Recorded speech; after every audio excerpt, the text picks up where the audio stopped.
आज के एपिसोड में देखें गांव लौटने के बाद क्या हुआ, गोगा को क्या नई जिम्मेदारी मिली, नागमणि में कौन सा रहस्य छिपा है, क्या गोगा की यात्रा यहीं खत्म हो जाएगी या यह एक नए युग की शुरुआत है। एपिसोड 10 अंतिम भाग।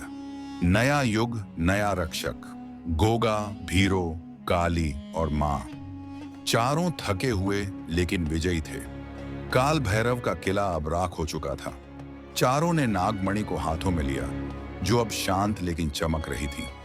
मां गर्व से, मेरे बेटे ने सिर्फ मुझे नहीं, पूरी धरती को अंधकार से मुक्त किया है। गोगा ने सिर झुकाकर कहा, मां, मैंने जो किया वो मेरी जिम्मेदारी थी, पर लगता है सब खत्म नहीं हुआ।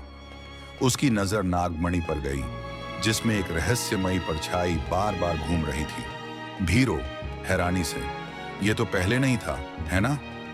तभी नागमणि से एक धीमी आवाज आई, जहां प्रकाश है वहां छाया भी जन्म लेती है। गोगा चौंका, तो क्या काल भैरव अंत नहीं था? नागमणि से निकली एक रहस्यमयी आकृति, वो कोई शारीरिक रूप नहीं था, बल्कि काल छाया, जो काल भैरव की बची हुई आत्मा थी। पर वो हमला नहीं करती, बस कहती है, जब जब कोई शक्ति पाकर घमंड करेगा, मैं लौटूंगी, तब तक सोती रहूंगी। और वो नागमणि में समा गई। गोगा समझ गया, यह जिम्मेदारी अभी पूरी नहीं हुई। गांव की वापसी।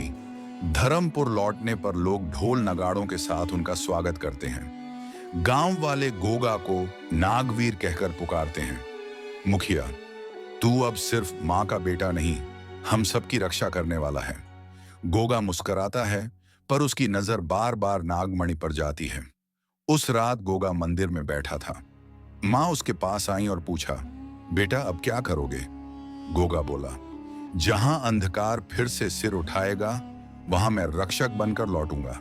ये सौर शायद खत्म नहीं, बल्कि एक नया अध्याय है। मां ने उसका माथा चूमा और कहा, तो चल रक्षक, अब तुझे नई पीढ़ी तैयार करनी है। अंत भव्य लेकिन संकेतपूर्ण। गोगा, भीरो और काली अब गांव के बच्चों को आत्मरक्षा, सच्चाई और वीरता का पाठ पढ़ाते हैं। नागमणि मंदिर में स्थापित की जाती है, ताकि भविष्य में कोई और सच्चा दिल वाला जरूरत पड़ने पर इसे उठा सके। गोगा जी महाराज के बारे में कुछ महत्वपूर्ण बातें। गोगा जी महाराज, जाहिर वीर गोगा, भारतीय लोक परंपरा में एक महान योद्धा, संत और सर्पों के रक्षक माने जाते हैं। उनकी गाथा राजस्थान, मध्य प्रदेश, हरियाणा, पंजाब और उत्तर भारत के कई हिस्सों में प्रसिद्ध है।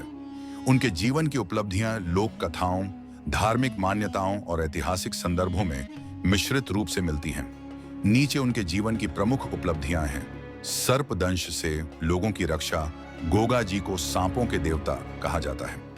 लोक कथाओं के अनुसार उन्होंने अनेक बार सांप के काटे हुए लोगों को जीवन दान दिया। उन्हें नागों का संरक्षक, नागराजा माना गया, जो नागलोक की शक्तियों से जुड़े थे।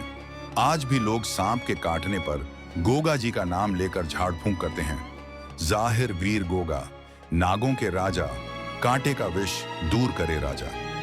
असत्य और अन्याय के विरुद्ध युद्ध। गोगा जी ने अपने जीवन में अत्याचारियों और दुष्ट राजाओं से लोहा लिया।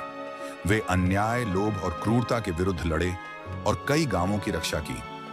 उन्हें धरती के रक्षक और धर्म योद्धा कहा गया। लाखों लोगों के आस्था का केंद्र बने। गोगा जी का नाम आस्था, सुरक्षा और न्याय का प्रतीक बन गया। उनकी स्मृति में हजारों मंदिर और गोगा माड़ी बनाई गई, खासकर राजस्थान, हरियाणा और पंजाब में। हर साल गोगा नवमी को लाखों श्रद्धालु उनके दर्शन और पूजन करते हैं। गोगा चौक और नीले घोड़े की परंपरा। कहा जाता है कि गोगा जी एक नीले घोड़े पर सवार होकर गांव-गांव भ्रमण करते थे।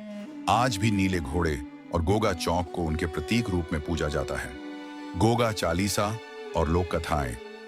उनकी वीरता पर आधारित गोगा चालीसा, भजन और जागरण गीत आज भी गाए जाते हैं।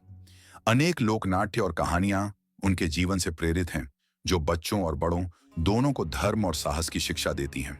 गोगा जी का संदेश, धर्म के लिए जीना, दूसरों की रक्षा करना और अपने अंदर के भय को हराना ही सच्चा बलिदान है।